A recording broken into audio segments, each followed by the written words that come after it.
കേരളത്തിൻ്റെ മുൻ മുഖ്യമന്ത്രി വി എസ് ഇന്നത്തെ ദിവസം നമ്മെ വിട്ട് പിരിഞ്ഞിരിക്കുക. വലിയ ദുഃഖമാണ് കേരളത്തിലും ഉണ്ടായിട്ടുള്ളത്. മാത്രമല്ല പാർട്ടിക്കും വലിയ നഷ്ടമാണ് ഉണ്ടായിട്ടുള്ളത്. അദ്ദേഹം മുഖ്യമന്ത്രിയായിട്ടുള്ള സമയത്ത് എടുത്ത തീരുമാനങ്ങളും വലിയ തോതിലുള്ള സ്വാധീനം കേരളത്തിനകത്ത് ഉണ്ടാക്കിയിട്ടുണ്ട്. സാധാരണക്കാരന് വലിയ തോതിൽ അവരുടെ ജീവിതവുമായി ബന്ധപ്പെട്ട്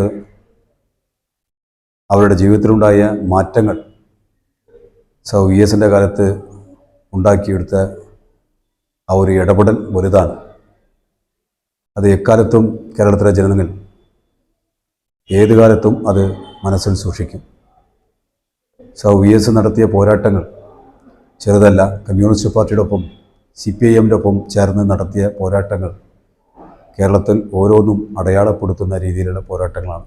പ്രത്യേകിച്ചും ജമ്മികൾക്കെതിരായിട്ട് നടത്തിയ പോരാട്ടം, അതുപോലെ തന്നെ പട്ടികജാതി വിഭാഗത്തിൽ പെടുന്ന ആളുകൾ അനുഭവിക്കുന്ന പീഡനത്തിനെതിരായിട്ട് നടത്തിയ പോരാട്ടങ്ങൾ, അങ്ങനെ കേരളത്തിൽ അടയാളപ്പെടുത്തുന്ന രീതിയിലുള്ള ഒരുപാട് പോരാട്ടങ്ങൾ നേതൃത്വം കൊടുത്ത ഒരു നേതാവാണ് വി എസ്.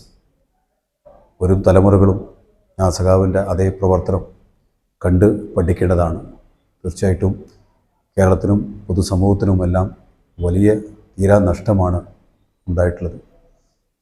വി എസിൻ്റെ വേർപാടിൽ ചിലക്കര MLA നിലയ്ക്ക് അനുശോചനം രേഖപ്പെടുത്തുക.